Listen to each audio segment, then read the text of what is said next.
Hello everybody and welcome to the Drydock episode 398. This week the questions are taken from the Guide on Imperial Japanese Navy Cargo Submarines, that's Guide 464, the Wednesday video on USS Enterprise at the Battle of Eastern Solomons, and the Friday video on NAS Pensacola's Naval Air Museum. So let's get on with questions. BK Zhong asks, did anyone else specifically have dedicated transport submarines in World War II? While there were a lot of submarines that were either built with potential transport roles in mind or would be later converted to a purely transport role, there are really only two classes that were actually built that outside of the Imperial Japanese Navy that you could argue were true transport submarines. There's also quite a number of transport submarines that were designed by various navies but never actually saw construction. But the two types that I think, could probably make the strongest argument as these are definitely dedicated transport submarines, as opposed to, say, on the right here, a German Type 10 mine layer, which also happened to be able to carry a lot of cargo, or some of the Type 9D1s, which were converted to cargo subs. So at that point, they were specifically cargo subs rather than combat subs, but that hadn't been their initial intention when the keels were laid. So we're talking about the German Type 14s, the milk cows, and although obviously not really used for running cargo from port A to port B, they are dedicated transport submarines. They're designed to take cargo out to sea, albeit in their case it's resupply cargo for the U-boats, and as such they are essentially unarmed compared to your average submarine. So that would be one type, just not a merchant cargo type sub or a blockade runner. But if you want an example of a very specific cargo carrying submarine intended to pick up cargo from one port and take it to another port to offload it, then you actually look for the Regia Mariner, because towards the end of the war, or the end of their involvement in World War II at least, they were building what's sometimes called an R-type submarine, which is very confusing because the US has an R-class, the British have an R-class submarine as well. Occasionally it's also called the Romulo-type submarine after the first submarine in the class. They were all going to have R names as far as I can tell. And that was designed specifically as a blockade-running cargo-carrying submarine. But only two, I believe, of a planned run of around a dozen were actually built by the time the armistice was signed with Italy. So it did exist. They did have some use, but nothing like the scale of the Japanese efforts. Jeremy Feldman asks, what is the average runtime of the 5-minute guides? Honestly, I have no idea what the exact average runtime is, but I would say the most common 5-minute guides, probably even now, still stick roughly to that format. So somewhere between, I would say, 5.5 to 6.5 minutes of actual information. Because you've got to remember that there's the channel intro and the outro, and I don't count those towards the actual runtime because obviously the intro is just music and some video, and the outro is the standard outro. It doesn't impart any new information. So I judge the actual useful runtime as from when I actually start speaking to when the last ship in the class or the ship in question goes out of service. So in that respect, I think most of them, once you take off those two sections, probably run to 5.5, 6.5 minutes. Sometimes, obviously, they do run a little bit over if you're talking about a particularly large class of ships or something where there's a lot of information to try and impart. And of course, in any of these videos, the 5-minute guides, you're compressing a huge amount of information down into a very, very, very small runtime comparatively. So just as a rough idea, the average 5-minute guide script is a little bit over a page of A4 in Word on default text settings. So essentially, when I get towards the end of the first page, I start thinking, okay, am I in a position to start wrapping this up fairly soon? If not, I actually have to go back and cut it down even further. So usually it'll be a page and then maybe a paragraph, maybe two. And the longer ones will be a page and a half, but I will basically not ever let a 5-minute guide script go over a page and a half, because at that point you're going to easily start breaching 10 minutes. Occasionally, there were a few extended or special 5-minute guides in the early portion of the channel before I started doing the Wednesday videos regularly, but that was kind of a passing thing, whereas nowadays what would back then have been a 10-15 minute extended special will now become a Wednesday or a Friday video instead. And to be honest, I may go back over and revisit some of them, like the Nelson class extended special and so forth, or the Ark Royal one, and reformat those. Obviously keep that original extended 5-minute guide there, but reformat it as a long form Wednesday video that maybe will run 45 minutes to an hour as well. Warrant Officer Will asks, of the various loopholes closed in the London Naval Treaty, which one of them would have had the most impact had it been left unaddressed? And which nation would abuse said loophole the most? Or would it vary depending on which loophole was left unaddressed? So in terms of loopholes as opposed to bits of the treaty that were just kind of left very vague, I think there are 3 major loopholes to consider. So cruisers I wouldn't consider to be a loophole, because essentially cruisers, and, well, destroyers for that matter, but we'll come on to destroyers in a minute, but cruisers are essentially defined by the fact that in the Washington Treaty, they just said, okay, well, anything that with a gun bigger than 8 inches and more than 10,000 tons is a capital ship or a carrier of some description. And obviously carriers had armament limitations as well. So by default, that set that cruisers were to be up to 10,000 tons and up to 8-inch guns, even though the Washington Treaty doesn't explicitly say a cruiser can be up to this. It was just, well, that's the only other kind of major warship you can build. And interestingly enough, outside of a very few tangential references, the Washington Treaty doesn't cover submarines or destroyers at all in terms of either displacement limitations for sheer numbers, as in you can build up to so many 100,000 tons of destroyers, or in specific armament or displacement limitations for the ships themselves, other than you can't exceed 10,000 tons and 8-inch guns. And similarly, there's actually, as we said, very little in mention of submarines. So the 3 important loopholes, I think, are submarines, destroyers, and carriers. The London Naval Treaty addresses all 3 of these by making it so that there is a limit to the size and number of guns that submarines can carry, as well as the displacement of submarines. So that puts an end to the cruiser submarine concept, as well as various other large submarine ideas that were floating around at the time. The destroyer cap, which said, okay, no destroyers above 1,850 tons, and only a small percentage of them can be that. Everything, the majority of your destroyer fleet has to be 1,500 tons or less, and there's an overall displacement limit on total destroyer tonnage is another one. And of course, the famous loophole of the Washington Treaty, as written, technically speaking, a carrier under 10,000 tons was not limited. Now, the submarine one does have a very significant impact in some navies, but I don't think is the one that would have had the most impact, because it doesn't affect all navies equally.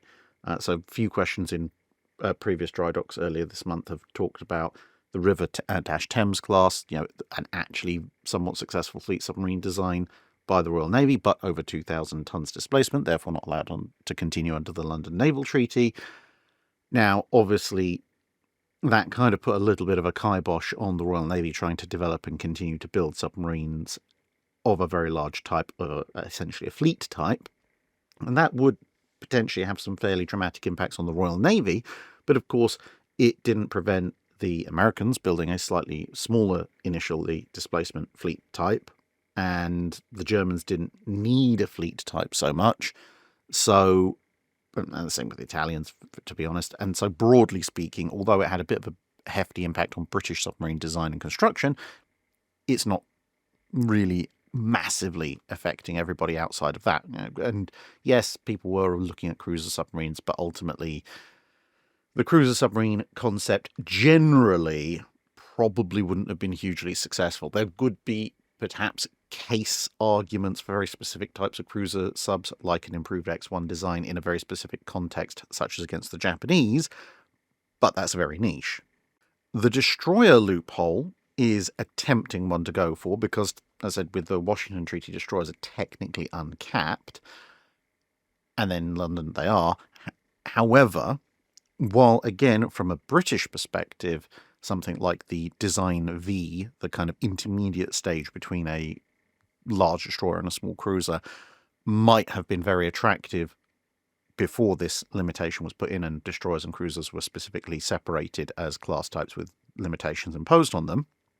Again, that is a circumstance which is not quite, but almost unique to the Royal Navy. So big impact on Royal Navy designs, not so much of an impact on other designs, because the US was quite happy with smaller general destroyers, although they did have to trim their ambitions a bit. Admittedly, it did have something of an impact on the Japanese because they kept trying to fit their latest big destroyer designs armaments into smaller and lighter hulls, which didn't work out too well for them, but they ended up refocusing their destroyer design priorities anyway. And then, of course, the Italians and the French just didn't bother to sign that part of the treaty. And, of course, that's where you get things like the French super destroyers. So, yes, it had an impact, but not a huge impact, in large part because 2/5 of the treaty signatories didn't bother following it in the first place. And, of course, the Japanese abandoned following it in the mid-30s. And that leaves, almost by process of elimination, but I also think by process of decent argument, the carrier loophole. So the sub 10,000 ton carrier not being limited by the Washington Treaty, but essentially being completely ruled out by the London Treaty, which basically said that a carrier can't be under 10,000 tons, and obviously above 10,000 tons it's regulated. That, I think, probably had the single largest impact. So yes, the Japanese tried with Richelieu to build one and weren't quite as successful as they wanted because Richelieu ended up being over 10,000 tons.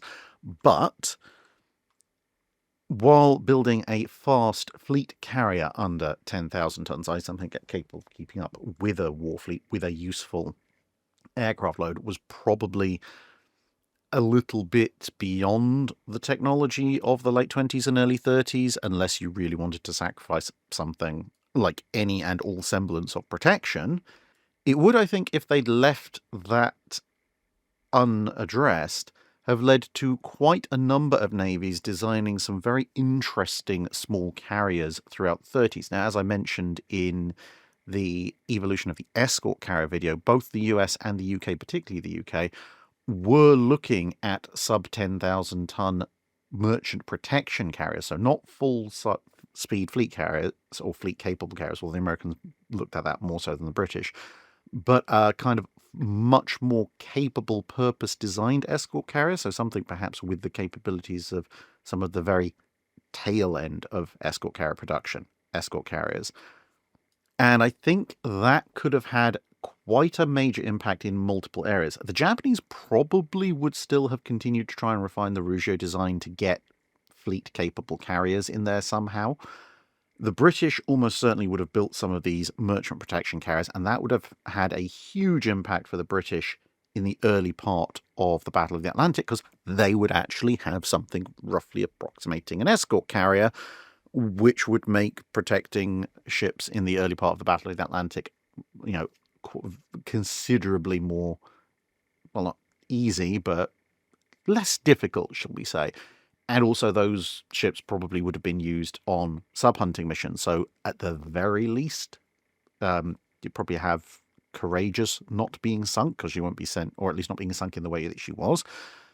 And depending on exactly how fast they get them to go, because bear in mind, Hermes, which we've got here, she's only a fraction over 10,000 tons, and she's actually capable of 25 knots. So if you did something like, not have the gigantic tripod mast and a slightly saner looking island, as well as obviously advancing technology, considering Hermes is built in the late 1910s, you probably could have got a Hermes-like carrier, take off the 3-inch belt and maybe an even more capable version, maybe built in the early 30s, which, while not capable of keeping up with the fleet at full speed, would still be more than capable of keeping up with the fleet at cruising speed, and certainly, if it's capable of 25 knots or more, actually capable of just flat out keeping up with the fleet, assuming it's not involving fast capital ships.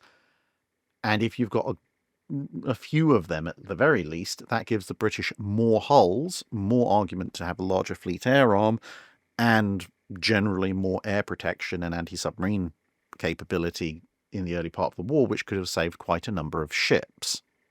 And for navies that either don't have aircraft carriers or have only a conversion, so France, Germany, Italy, building a 10,000-ton, smaller, probably slightly slower aircraft carrier that's not designed to work with a fast battleship, but is perhaps instead just designed to operate generally with a fleet.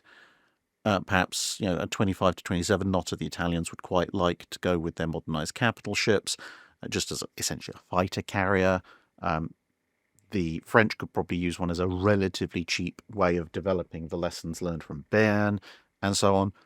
All of this would have had quite a significant impact on what navies were doing, what navies were thinking, and what tactics and strategies they were using going into the Second World War. Paladian asks, among the many problems that plagued the Russian aircraft cruiser carrier Kuznetsov, the more recent incidents include a crane falling on a ship and then a floating dry dock collapsing underneath it.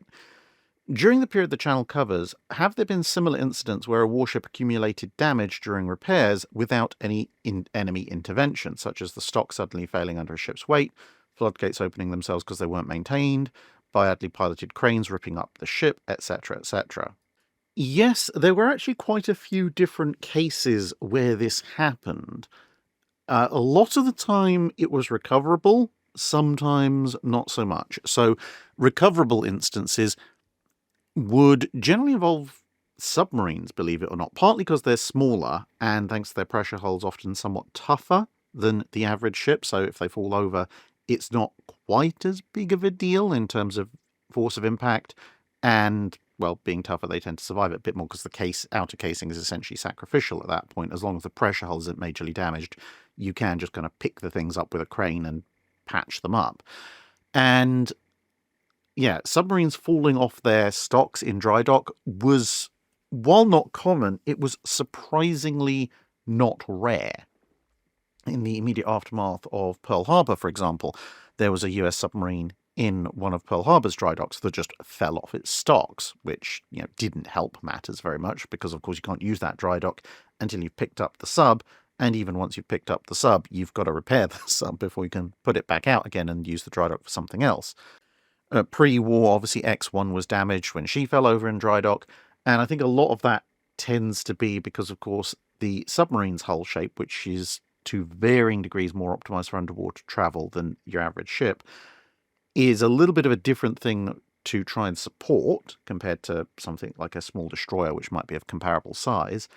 And, of course, submarines have a slightly different center of gravity compared to your average ship, because obviously they sit quite low in the water at their natural buoyancy levels. And so they're perhaps a bit more susceptible to things going slightly wrong. But at the other end of things, and there are a number of warships that are damaged or basically written off by incidents, but at the other extreme end of things, I think you've got poor old HMS Valiant here, seen this is basically around about the time that she gets knocked out of the war by her own side. And Valiant, I think, goes very much underappreciated because, along with Queen Elizabeth, she is one of two fully modernized old battleships that the Royal Navy has. And yeah, she, as I say, she gets basically written out of the war right before the British Pacific Fleet kicks off, because she's put in a dry dock, floating dry dock, and somebody slightly screws up the calculations on dewatering the thing, which anyone who's worked with floating dry docks knows is actually a very complicated thing to do. And the dry dock breaks in half, collapses, and Valiant's there on board while this happens. So, of course, as the dry dock goes completely haywire around her, Valiant falls off her blocks, smashes into the dry dock, which doesn't help the dry dock, and she ends up sinking, which it was going to do anyway. That kind of accelerates the process. But, of course, you've now got 35,000+ tons of battleships smashing down uncontrolled into the dry dock at a completely uneven angle, and that does all sorts of damage to her, which turns her from essentially a functional semi-fast capital ship with reasonable prospects, even if as a second-line vessel for the closing stages of the war, to, once all the damage has been totaled up, they kind of go, well, we technically could fix her, but to do that, given that, well, she's just destroyed the Drydock she was in. We'd have to take her home, which is entirely in the wrong direction, and it's going to cost an absolute fortune. And compared to, say, something like completing HMS Vanguard, that's going to be faster and offer us a better ship at the end of things and be cheaper than, refixing all the issues that have been caused by Valiant falling over in the Drydock. And therefore, Valiant is essentially, as I said, written off at that stage, despite probably overall being in better physical condition than Queen Elizabeth, her immediate sister ship, at least up until the whole Drydock collapse incident. Sharkman asks, from the officer's report from USS Enterprise at the Battle of Eastern Solomons regarding the ineffectiveness of the 5-inch guns, your other videos reference how these weapons either were or became the most effective anti-aircraft guns in the fleet, if not of the entire war. What was the culprit for their poor performance here? Was it training, circumstances, equipment, and what changed to make them so famously effective later on? Well, at a very, very small scale, there were some training issues. You saw in the report one of the problems was some of the 5-inch guns were sent right into their stops and then jammed, but that's something that's relatively easily rectified. The two larger issues for the Battle of Eastern Solomons and the underperformance of 5-inch 38 were on the secondary scale, the fact that they just didn't have proximity fuses yet, and that's a multiplier for all, well, at least Allied, heavy anti-aircraft guns generally.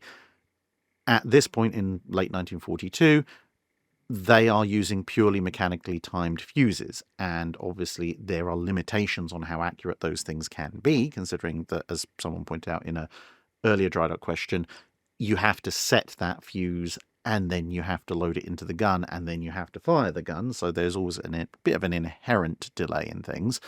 Whereas a proximity fuse doesn't care. A proximity fuse will, whenever you fire it, will detonate when it gets close to an enemy aircraft. Now, it's not to say that a proximity fuse is a universal panacea, because, of course, the one thing is if you miss completely with a proximity fuse, or miss completely as in don't get in range of the proximity fuse's sensor, it's not going to go off until you hit an arbitrary limit, or if you don't have that arbitrary limit in place, it's not going to go off at all. In some cases, this is speaking more broadly, you can also have a backup timer fuse, but of course you don't want to set that too close to what the proximity fuse might do, because otherwise you might end up with a timer going off first. Anyway, the main point is that with a mechanically timed fuse, even if you miss your target completely, if assuming that the fuse has been set somewhat accurately, it's still going to go off somewhere in the vicinity of the enemy aircraft. And if there's multiple enemy aircraft, then yes, you might not hit the one you're aiming at, but you've created a burst of fragments which may hit, possibly, the aircraft you were targeting, but very slightly, but also might hit other aircraft that are coming in that you weren't necessarily aiming at, but are in the general area. And at the very least, that burst will potentially cause other aircraft in the attack stream to evade or duck and weave and basically disrupt the attack.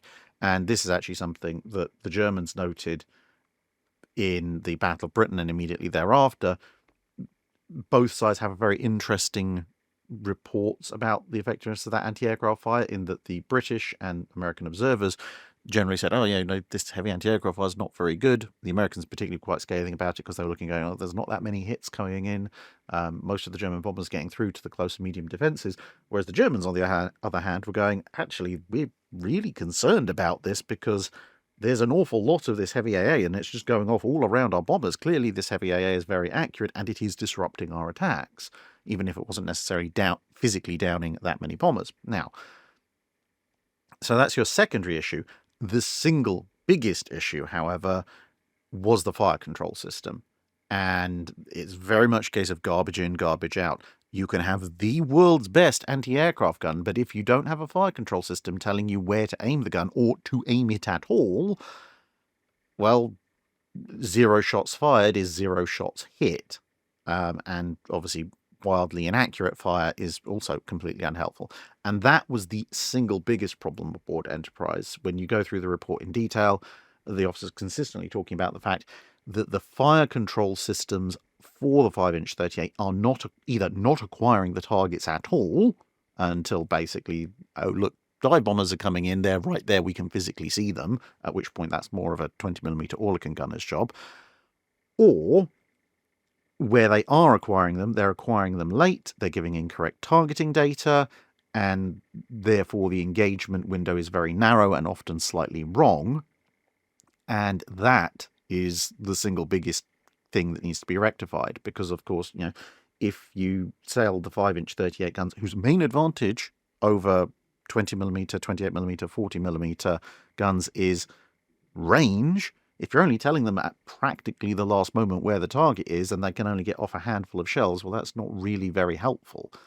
You need to be able to spot the targets and give meaningful fire control data to those guns well before that, and that was the single biggest failing. And I think this is something that's very important to bear in mind when people talk about, oh, well, American carriers would have done a lot better than British carriers if they'd been subbed in during the Malta convoys or something like that. Now, I do plan to do a mini-series on the Malta convoys perhaps towards the end of the year once I've wrapped up some of the other mini-series that I've got going at the moment.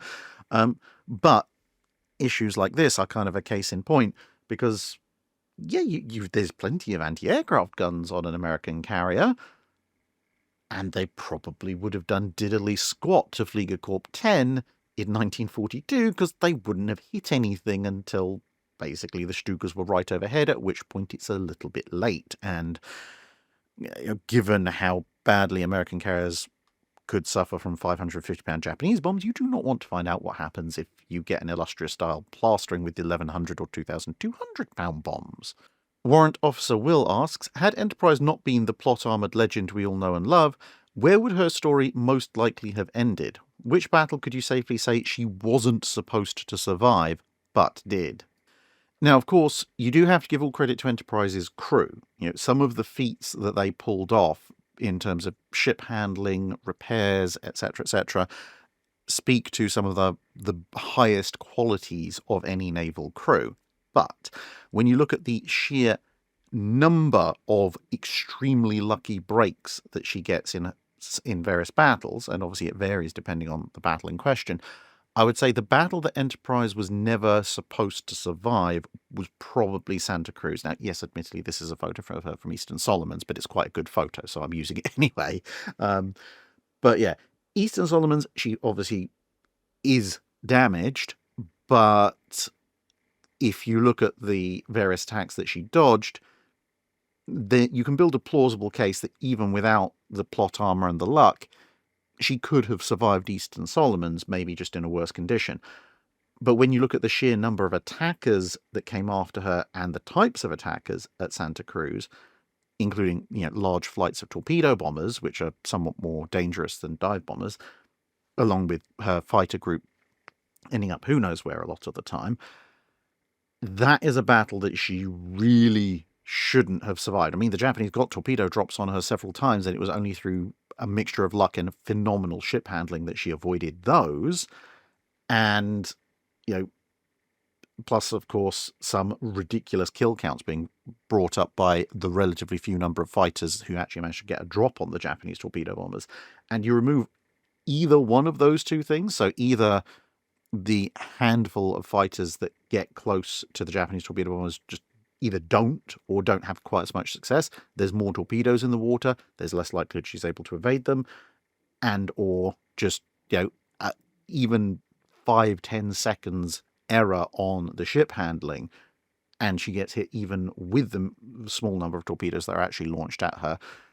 Either of those, if she takes 1 or 2 torpedo hits, she's probably going dead in the water. Given that there's multiple successive waves of attackers, that probably means she's going to get hit again, and she's probably going to end up in a situation like Hornet of, yes, she is technically still afloat, but the Japanese surface forces are coming in, and we're not going to be able to salvage her in time, so basically a Hornet-like fate, which would mean Santa Cruz would be a definite loss for the US. I mean, technically speaking, in terms of carriers lost, it was a loss for the US anyway, but if they lose both Enterprise and Hornet, that's not something that can be written off as, oh yes, well, it was a strategic victory. I mean, yes, technically you would have frustrated the Japanese because the Japanese air groups really suffered at Santa Cruz, but if the US is just left with Saratoga when she gets there, that potentially has some serious implications for the Battle of Guadalcanal.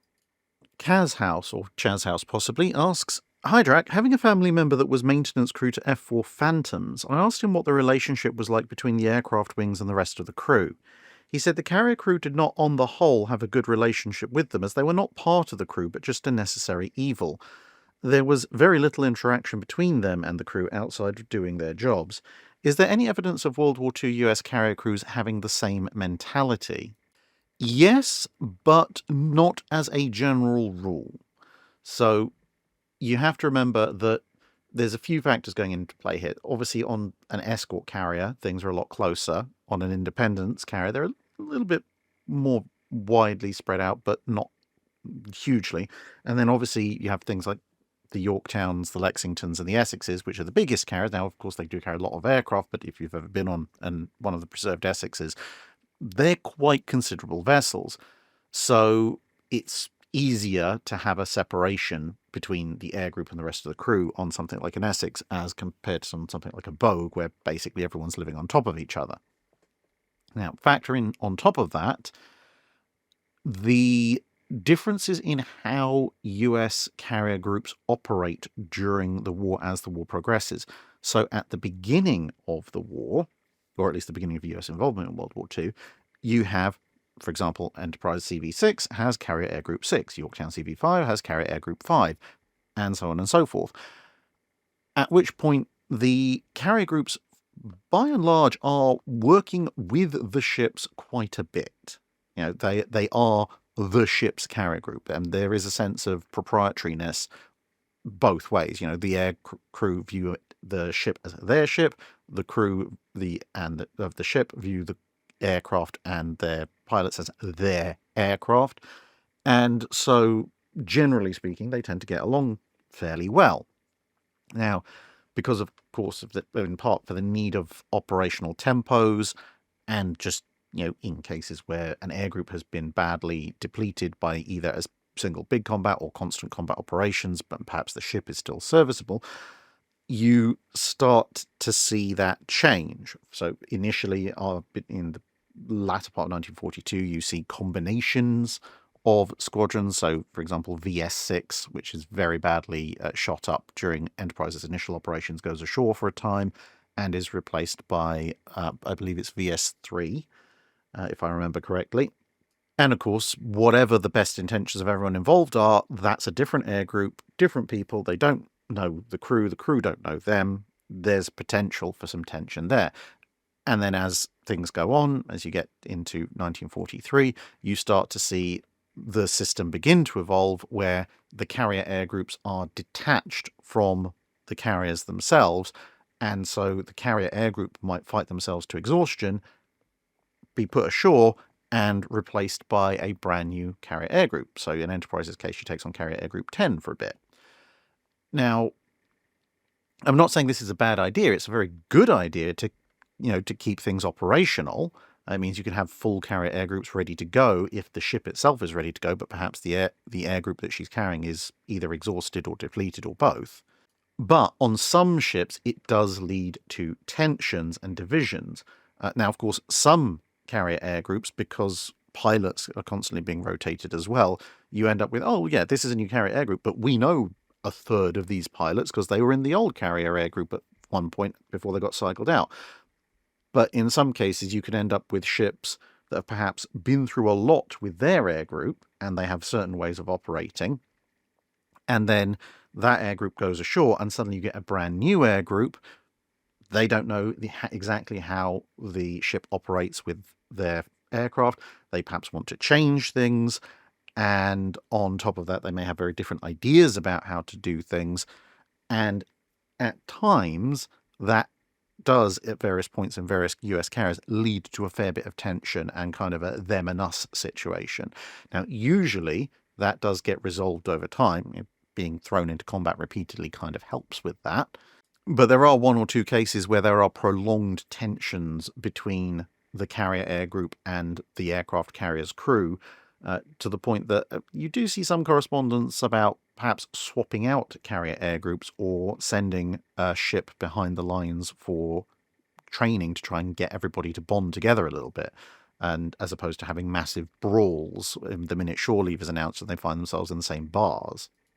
But I think in World War II, partially because of the massive common threat that's trying to kill them all the time, it is the exception more so than the rule. Now, of course, with F4 Phantoms, you're entering into a period of the channel's history which is considerably past my area of expertise, but I would hazard a guess that in non-wartime conditions, or even in the case of perhaps with F4 Phantoms, the Vietnam War, carriers are spending a lot more time stateside than carriers were in World War II. And by that point, the carrier air group as a separate detachment from the carrier is very much well established. So at that point, you're probably, and again, feel free to correct me if I'm wrong, if for those of you who served in that time period, but I would suspect that you may have more of a them and us situation because the crew is with the carrier considerably more, and in terms of in a 10-year period, or let's say a 5-year period, because comparative to World War II, in a 5-year period in World War II, a carrier may be on the front lines, half to 2/3 of its operational service, possibly more. In the Cold War, a carrier is going to be doing, if you like, frontline aircraft operations. I would hazard a guess at maybe 1/3 or less of its active total hull life. And if the air group is only on board for that period of time, and perhaps is circulating squadrons or entire air groups every time the ship deploys, there's just going to be a rather large division, and by the time some of that is overcome, well, it's time to put the carrier air group ashore because the ship's going back in for another 6, 8, 10, 14 months of maintenance, and you have to start again next time. Laminat asks, what are the design considerations of the underwater part of the ship's bow? Primarily the almost straight angular shape, for example seen in a Brooklyn, versus the more gradually rising shape, for example seen in a Mogami. Why did the latter seem to gradually fall out of favour? There's a lot of different factors that go into the choice of bow design, both above water and underwater. And I think actually above water and underwater bow design would probably form two separate entire Wednesday videos.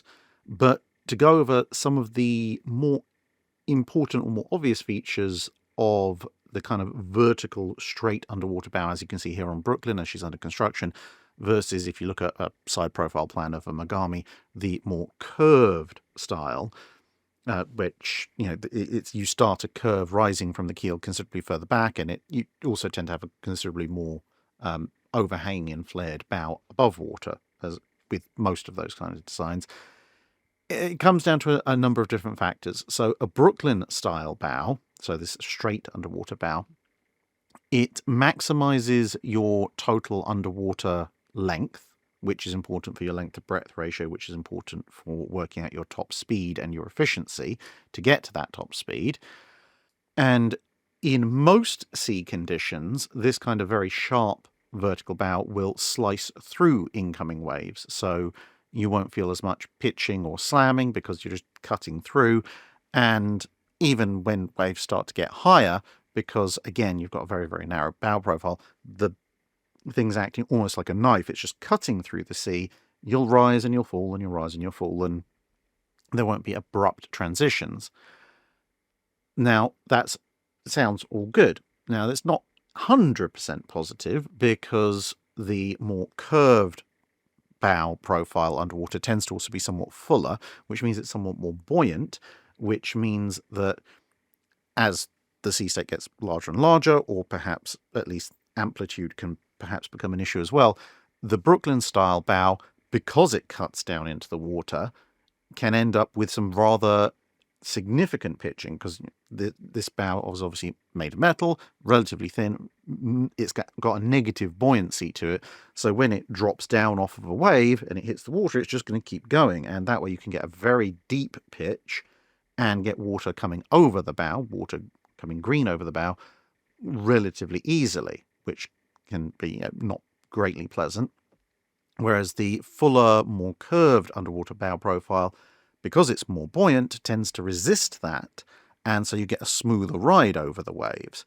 Now, the flip side is if you get very, very violent waves where you're going to get water coming green over the bow anyway, This kind of thing, yeah, it's going to come across sooner, but it's still going to be a relatively speaking smooth transition, if not necessarily a pleasant one, whereas the fuller bow will tend to slam more. Also, of course, you have more storage space in a somewhat fuller bow, and your buoyancy is distributed a little bit more evenly. I mean, also not very evenly, but somewhat more evenly across the ship, which means if you take damage amidships, the bow, if it is actually buoyant for the most part, might help hold the ship up a little bit more. Whereas obviously, on a ship like Brooklyn, the vast majority of the ship's buoyancy is concentrated amidships. So you take an amidships hit, the bow really isn't helping you stay afloat. In fact, if anything, being negatively buoyant, it might help drag you down, which is actually one of the reasons why when a number of US cruisers get their bows blown off, it doesn't manifestly affect their overall buoyancy, despite the fact they're missing a good chunk of the forward part of the ship, because as long as they can patch the bulkheads so that water doesn't get into the center section, the forward part, the bow, is actually being negatively buoyant, or if you knock off enough of it, at least neutrally buoyant. Actually, in theory, the rest of the ship is probably actually slightly more buoyant overall once it's lost the bow. So they're not at risk of sinking because of lack of buoyancy, as long as you can stop the leaks. Now, why does the Brooklyn bow become, or Brooklyn style bow at least, become more popular as time goes on? Partly because speed is constantly rising, but also, as we said, this is a slightly more efficient way of getting that to that speed. So even once speeds start to cap out, this gives you more efficient runs, fuel considerations, etc. Obviously, that's going to be quite popular.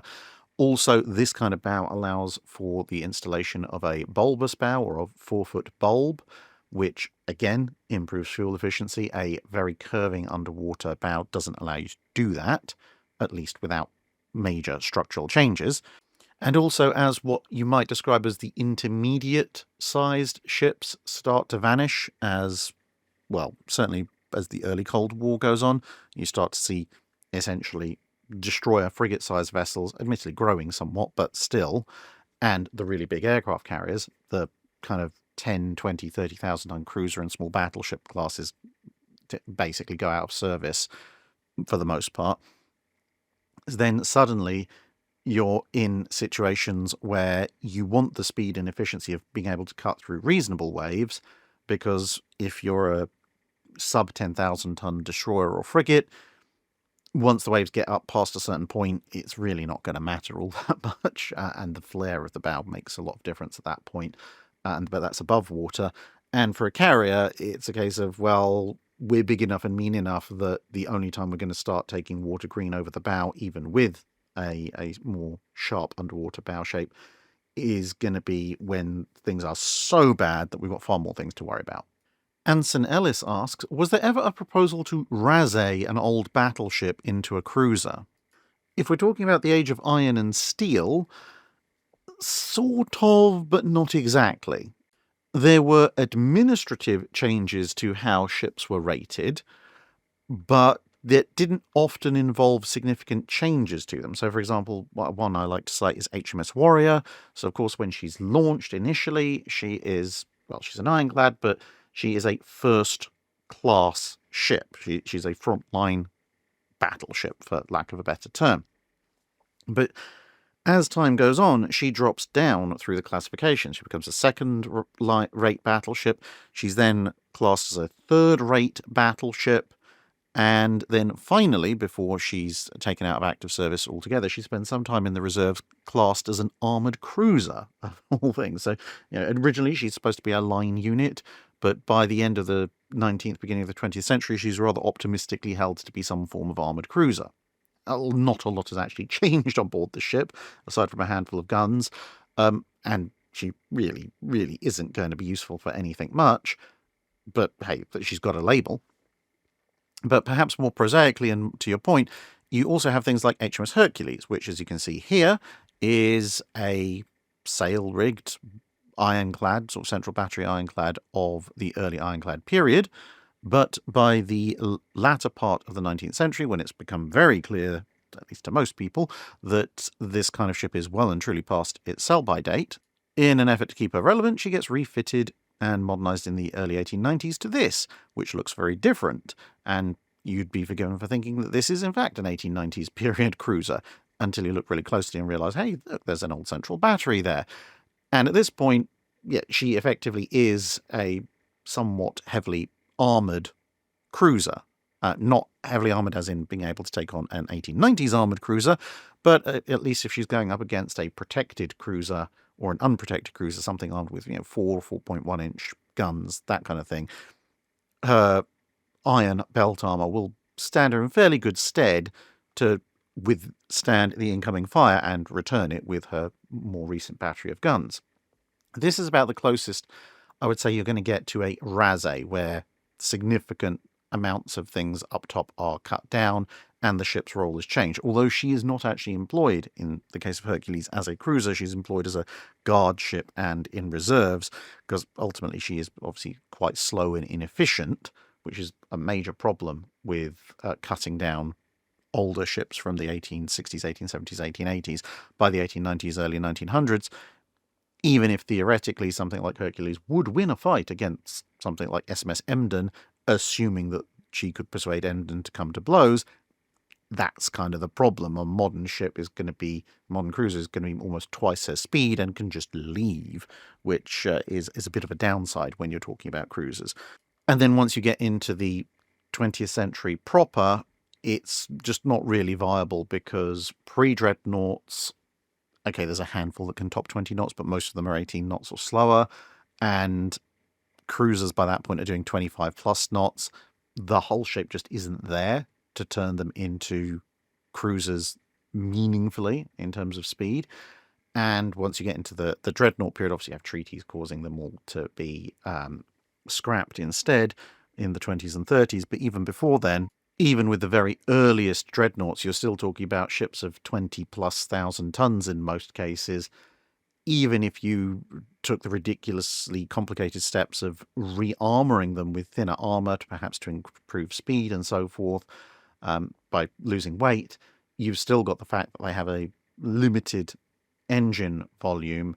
And even if you took out some of the main battery turrets and replaced them with twin or triple 8-inch for sake of argument, you've still got the length to breadth ratio. They just aren't going to catch up speed-wise to the latest and greatest in cruisers, which are well over 30 knots. Whereas, at least in the ironclad period, the difference between a frigate, a cruiser, and an ironclad might only be 4-5 knots, and that's something that with new engine refits and so forth you might be able to overcome, or at least mostly overcome. The man formerly known as Commenting Is What I Do asks, had the Fleet Air Arm somehow managed to persuade people to allow a production run of the Gloster F.5-34, aka the British aircraft that looked a little bit like a Zero, how much of an improvement would it have been over what they had historically, and would the Fleet Air Arm still pursue the Seafire, or would they have given up after the first few roadblocks and just kept upgrading the F534? I think it all depends what the development path for the F534 turns out to be, because if you compare the stats of the actual F534 prototype with the Zero, it's actually quite surprising, because the Gloster fighter, as you can see here, is about 5 years older than the Zero, but they have almost identical wing loading, which would indicate that all other things being equal, they should have approximately similar maneuverability, which, given the maneuverability of the Zero, that's quite good.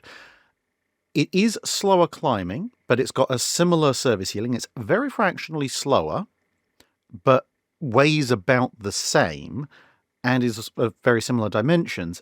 But interestingly, it manages to pull all this off as a prototype on an engine that is somewhat less powerful than the one typically found in most production Zeros.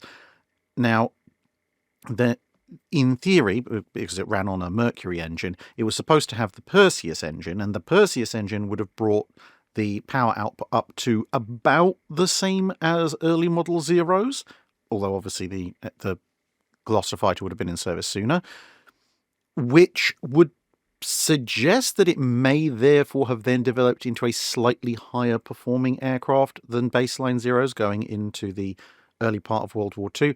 And, well, you can argue about armament, but the Gloster aircraft was supposed to have 8 303 machine guns. Of course, the Zero had a mixture of machine guns and cannon.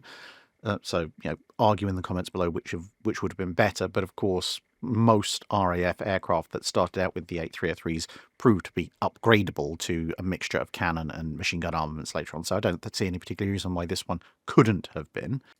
And it certainly would have given the Fleet Air Arm something that was considerably faster, considerably better armed, and considerably more agile than the Skua and the Rock, which is what they started out the the war with. Now, this is where the development path comes in, because I think if you had a Perseus engine-powered Gloster fighter, it would have been of similar performance or slightly superior to Zeros and in service sooner.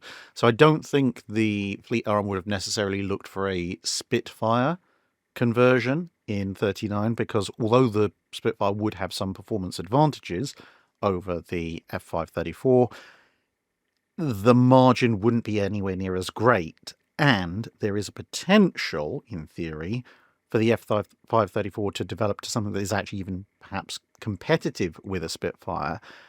But this is where the development path comes in, because in theory, you could then fit, because the Perseus came as a kind of a bit of a dead end engine-wise, you could fit it with a Bristol Hercules. Now, that was fitted to some aircraft like the Beaufighter, as well as obviously to much larger aircraft.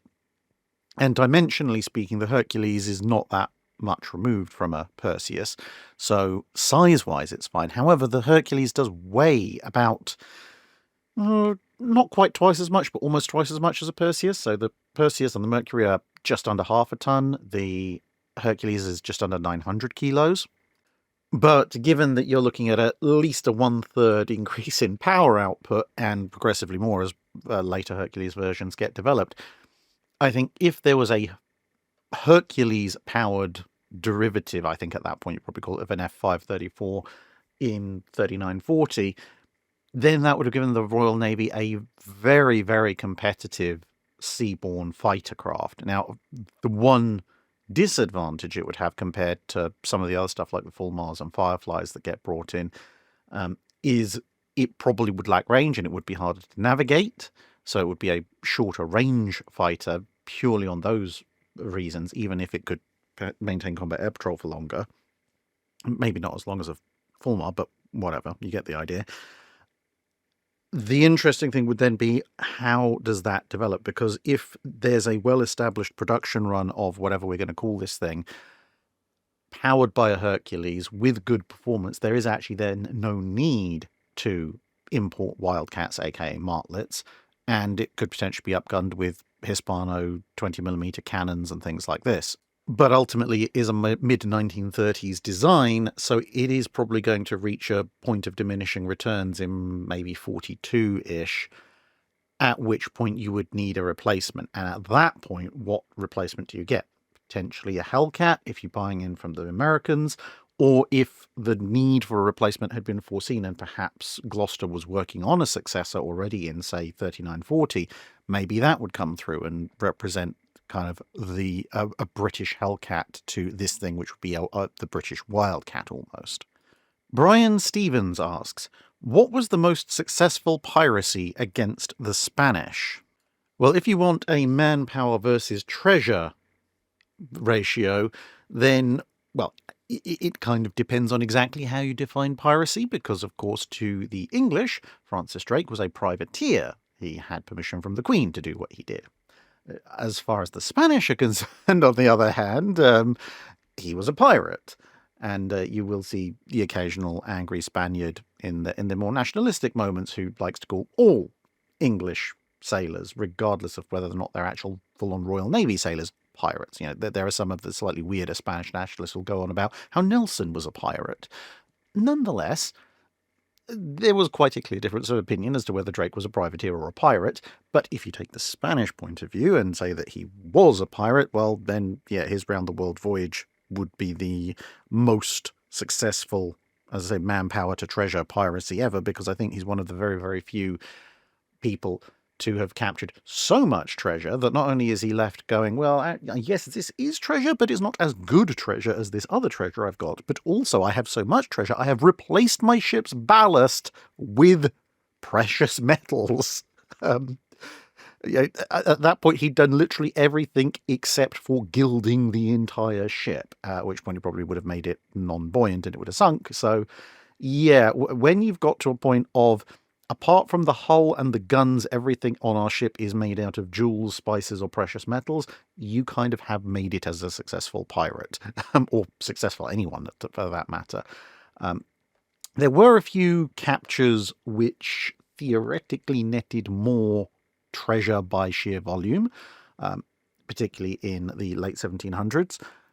And that includes the capture of the single most valuable Spanish treasure ship. However, those later captures tended to be done by British warships, which, despite what some of the more ardent Spanish will tell you, were not pirates. They were definitely British warships, and there was a formal war going on. But also, secondly, in terms of impact, the economic scaling of those captures, while they were considerably larger captures, they didn't have quite the same impact on the, at that point, much larger British economy that Drake's capture did, because, as I mentioned before when I've spoken about the Golden Hind, when she showed up, she was a national debt paying off level of loaded. Nathapron Hongsharon asks, do you have any pictures of the French-made and US-made 15-inch shells for the Richelieu-class battleships? In Nathan Oaken's tables, the French shells have 150 feet per second higher muzzle velocity, but they slow down much quicker and become slower from about 8,000 yards onward, which leads to a drop of 1 inch in penetration across all ranges. I wonder what kind of aerodynamic disaster in windshield design caused that. And just as a fun intrusive thought, could the two Dunkirks have been modified to use two triple 15-inch turrets? Pictures I don't have, however, the rather wonderful book French Battleships of 1922 to 56 by John Jordan and Dumas, which has all sorts of interesting diagrams, and it includes these two diagrams, admittedly at kind of the mid-portion of the book and at the very back, so I've combined them here. These are the two shells. As you can see on the left is the original 15-inch or 380mm shell for the Richelieus, and on the right is the one made by Crucible Steel. Both of these diagrams have been made using original period diagrams, so we can be sure that they are accurate. And, well, when you look at them, you'll notice that there are a few differences that could explain the aerodynamic performance. Now, admittedly, the US-made shell is ever so fractionally shorter. It's, 1.882 meters long as opposed to 1.9 for the French-made shell. However, while there also appear to be very slight differences in the boat tailing there at the back, I think the single largest issue, as you say, is going to be the windscreen. So if you look at the two shells, they actually have very different front ends. The actual shell body, the cap is also of a slightly different design. Obviously, the cap on the right being much more of an American-style design. But then you look at the windshield, and on the French windshield, you have a small blunt nose, which is where a dye bag and the fuse for the dye bag is inserted. And then as it comes back, you can see that the windshield actually clamps on to the armor-piercing cap, and then it digs in a little bit, and then you have the armor-piercing cap kind of protruding out, and then that digs into the shell body, where there's a little bit of a shoulder. Whereas if you go over to the American-made shell, the windscreen covers the entire armor-piercing cap, so there's no shoulder there. There's just a little shoulder where both the armor-piercing cap and the windshield duck into each other, and there doesn't seem to be a significant shoulder in the shell body thereafter. It does taper down slightly towards the driving bands, and so I would suspect that it's these, relatively speaking, on the surface, minor differences in the surface of the shell as it flies through the air that is making that difference in that, yes, the French shell is being fired somewhat faster, which is probably also to do with the type of propellant being used, but the shell on the left-hand side is going to generate a lot more resistance and little vortexes and stuff that's going to create drag on it as compared to the shell on the right, which is a lot smoother of a profile for going through the air, and that would explain why it's retained its energy for considerably longer, considering that, as you can see, the shell weight is exactly the same. Captain Oblivious asks, the vast majority of ships are named to honour a person or after birds, fish, qualities, nobles, reasons, or virtues, etc. Were there any ships that were named that were actually a veiled insult or an inside joke that only those extremely close to the naming process would understand? I'm not sure about veiled joke or inside joke, but of course you have the famous anti-slavery ship, which was actually originally a slaver, then taken into British naval service, HMS Black Joke. Now, there are a number of different theories that are bandied about why that particular name was chosen, some of which can't be repeated on YouTube unless I want to be very, very badly hit by the YouTube hammer. Feel free to look those up if you want. Of course, there is the rather unsubtle, hey, we're freeing a bunch of slaves with an ex-slave ship. That's very funny. Also, the slaves are black. Oh, therefore we're going to call it Black Joke, which is, weirdly enough, one of the more politically correct interpretations of why that particular name was chosen. But there's all sorts of ship names which, depending on your perspective, you could see as such. So there's a lot of ship names which clearly were chosen, or in theory at least, were chosen for one implication, but could very easily be read as another, like all the various ships called HMS Terrible. It could be a terrible thing to inflict upon your enemy, or it could just be a really terrible ship, depending on your opinion of the vessel. And then you've also got the fact that any ship that you capture from the enemy, okay, it's considered bad luck to rename a ship, so that's understandable. But when you then decide, actually, you know what, we're just going to keep naming new ships after this ship that we captured from the enemy, that could be seen as, again, a not quite so veiled insult to your opponent. Various HMS Temeraires, for example, or the USS Guerriere and the USS Java. And then you get to ship names which I think they have a fig leaf of, yes, okay, theoretically this fits within the naming convention of the ships that you are building. However, there's got to have been somebody in the naming office sitting there giggling to themselves, because the, shall we say, less salubrious meaning is very, very obvious, especially to sailors. And there's going to be a lot of people questioning how that one ever got past the naming committee. For example, when they were building the insect class gunboats, okay, things like glowworm, bee, cricket, moth, mantis, scarab, tarantula, there are varying levels of coolness to those various names. And then someone said, yes, you know what, we're going to build the cockchafer as well. Yes, that is technically an insect. No, I don't believe that was an accidental choice. And if you want another example of one which I think was definitely slipped in there, no pun intended, look up the names of the Algerine class minesweepers, which are Second World War Royal Navy ships, because, yeah, there is no rhyme or reason to the naming conventions, because you've got some of them, for example, with ship names that you might think, okay, this sounds like a proper Royal Navy ship name. There's the Alarm, or the Aries, the Brave, these things. Okay, fine. And then you've got the Coquette, just the Fancy. Okay, well, we're starting to go a little bit random at this point. The Golden Fleece, the Friendship. I mean, the Friendship, a minesweeper? That's you don't want to be friends with mines. That's the whole point of minesweeping, really. Some really bizarre ones like Marmion. They brought back Mary Rose just because they could, I guess, at that point. There's HMS Moon, because why not, I suppose. Then they go off on a bit of a rock naming theme. So there's the Onyx. The Prompt, that's all right, but, there's a number of different meanings to that. I'm not sure who thought naming one of them HMS Pyrrhus was a good idea, because, of course, that's the best you could come out that is Pyrrhic Victory, which is not something you really want when you're a minesweeper. Any ship can be a minesweeper once, of course. And then you've got the Wave, Welcome, and Welfare, and I'm pretty sure those three were picked together. But you also have HMS Spanker. Officially, this is named after a type of sail. Again, I do not believe this was a coincidence. Alex Cheng asks, in a hypothetical age of sail situation, how many frigates would be needed to take on a ship of the line? Does this ratio increase or decrease with the number of ships of the line?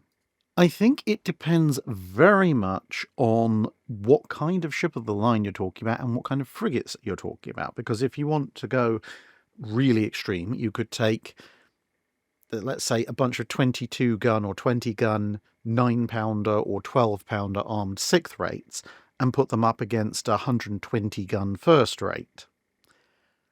At that point, you're mostly going to be winning, as again, and rigging it even further. Let's say the weather is middling, reasonable seas, but not too rough, but the wind's pretty strong. So at that point, you're basically looking at probably more slowing the ship down with the wreckage of the various sixth rates that you're throwing at it and hoping that enough people are still alive. You can just swarm the thing, almost an arbitrary number. The flip side is, of course, 64 gunners are also ships of the line.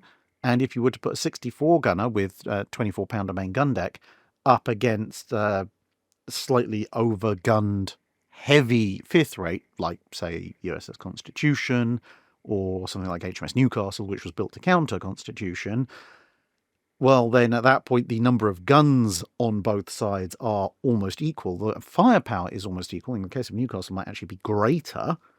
And at that point, you might be looking at a one-on-one. And in the intermediate stage, you've got perhaps 18-pounder armed 32-gun fifth rates against, say, a 74-gun third rate with a 32-pounder lower gun deck.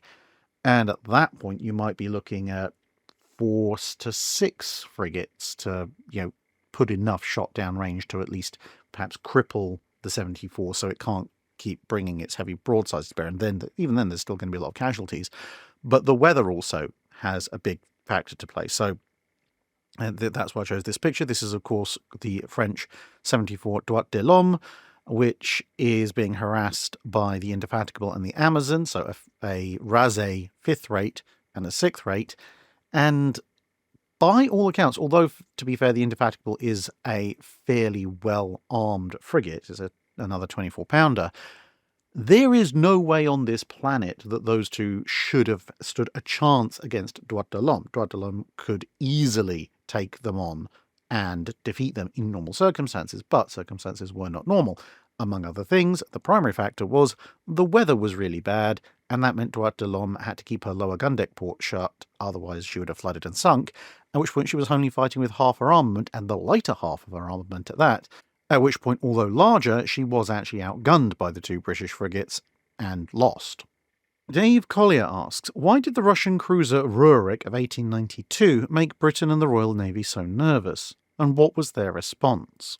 It was a combination of what the British thought Rurik was capable of, combined with a realization of what the British cruiser fleet actually had.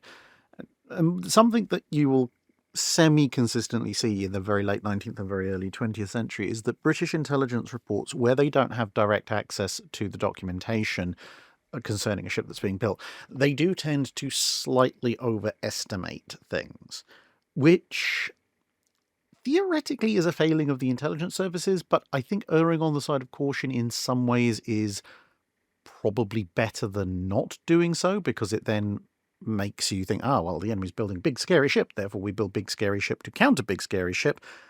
And if it turns out that the enemy's ship is less capable than that, then hey, you now have an advantage. Whereas if you underestimate the enemy, you can end up building a ship that is actually newer but not as capable, which is obviously not good. So with the Rurik, the British were concerned that the Russians were building an incredibly long-range commerce-raiding armoured cruiser, which, to be fair, they kind of were. But they also slightly overestimated how fast the thing could go. They thought she was basically going to be a big, extremely long-range, 20-ish knot ship, depending on exactly which report you read, with lots of heavy guns. Now, the problem was that when you looked at the British cruiser fleet at the end of the 1880s and the start of the 1890s, Britain had actually stopped building armoured cruisers after the Orlando class, and the Orlando class were, compared to what they thought Rurik was going to be able to do, not massively long range. They weren't considered a particularly successful design. They had a very narrow, very shallow belt, and at 18 knots top speed, they were thought to be somewhat slower than Rurik was going to be capable of. And In terms of very heavy guns, they only had 2 9.2-inch guns, whereas Rurik had 4 8-inch guns. The secondary batteries were more similar, but overall, Rurik looked like a better, faster design. Pretty much the rest of the British cruiser fleet was protected cruisers. They tend to be a lot smaller, armed with either just 4.7 or 4.7 and 6-inch guns, none of which were going to make much of an impression on a big, heavily armoured cruiser, and some of them were either of a similar speed or even perhaps somewhat slower than the 20 knots or so that they thought Rurik was going to be capable of.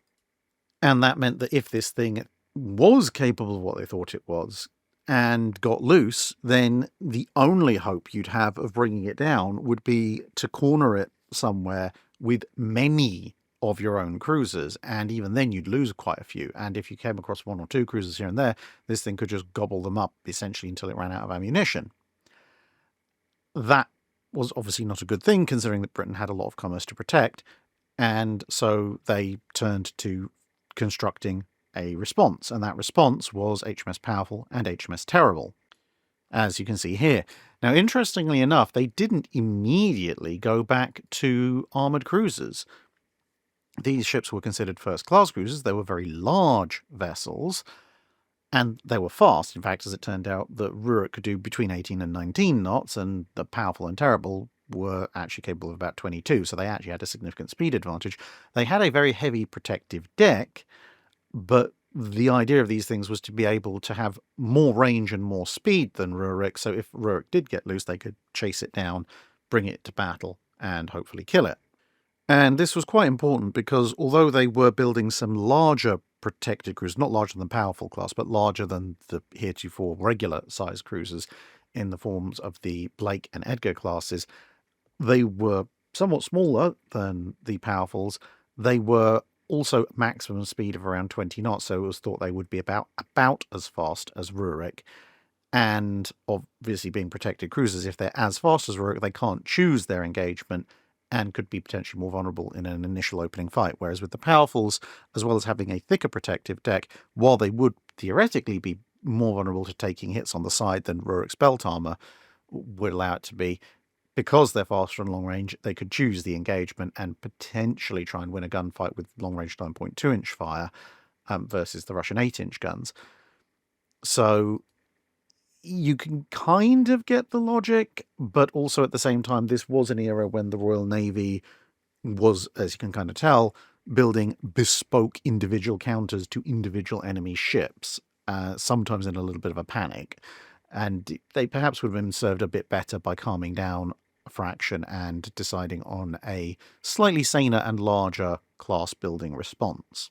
And finally for this week, Nosdormu89 asks, I recently watched a video covering Master and Commander's HMS Surprise and her armament. The video said it was entirely armed with 9-pounders. That makes no sense to me. But that said, what was the typical armament for 6th-rate frigates of the era? Well, the real-life HMS Surprise, which was formerly a French corvette before it was taken into Royal Navy service, was actually armed primarily with 9-pounders. So she was a 24-gun 6th rate, and that main gun deck was armed with 9-pounder guns. However, she wasn't entirely armed with 9-pounders. Her main gun deck was, but of course you have the forecastle and quarterdeck guns, and those were a scattering of actually even lighter 4-pounders, but also some somewhat heavier carronades, both for broadside firing to assist the main gun battery and also obviously for bow and stern chaser purposes. And in the time period of the Surprise, so the very late 1700s, very early 1800s, for the Royal Navy, a 6th rate armed entirely, or primarily, we should say, with 9-pounders was basically the standard. There were a few ships that had been upgunned, there were a few ships that were slightly downgunned, but by and large, if you saw a Royal Navy 6th rate, its main broadside was going to be 9-pounder guns. Now, of course, you would have captured ships, as indeed Surprise herself was, but some captured ships would come with a lighter armament, some captured ships would come with a heavier armament, and as I said, there were some refits done as well. But that was the general rule. If you wanted a 12-pounder or 18-pounder armed ship, then you were looking at either small or medium to large 5th-rate frigates. Now, this does change towards the mid to late Napoleonic War period, because the Royal Navy starts to rearm its 6th rates with 32-pounder carronades instead of 9-pounder long guns. Essentially on the principle of, well, most frigate engagements take place at very close range anyway, and therefore obviously heavier shot is better, combined with the idea that even if they're caught at a longer distance, something like a 6th rate should be able to just go, okay, I don't like this engagement, I'm leaving, or I do want this engagement, then I'm going to use my speed and agility to close in before the enemy can do all that much to me at longer distances. And that's why, for example, in Constitution's last battle of the War of 1812 against the 6th rates Cyan and Levant, you actually have this in perfect microcosm, because Levant, although technically speaking the slightly smaller of the two, being a 20-gunner, was built from the start with 32-pounder carronades on her gun deck, whereas the Cyan, which is the one that the Americans would actually manage to keep hold of, was a 22-gunner, but she had actually been built, much like Surprise was armed in Royal Navy service, with a main battery gun deck of 9-pounder guns, but had then been refitted to 32-pounders, and that meant that between the two of them, they were actually a genuine threat to the Constitution, because, well, a pair of 9-pounder 6th rates Constitution would have easily been able to overwhelm, but 40 to 44 32-pounder carronades between the two ships getting in close to Constitution, that could have been a major threat, and that's why Constitution had to pull some very fancy sailing to pull off the victory she did against them. And that brings us to the end of the Drydock for this week. Thank you very much, everybody, for listening, if indeed you still are, and I hope to see you again in another video soon. Bye for now.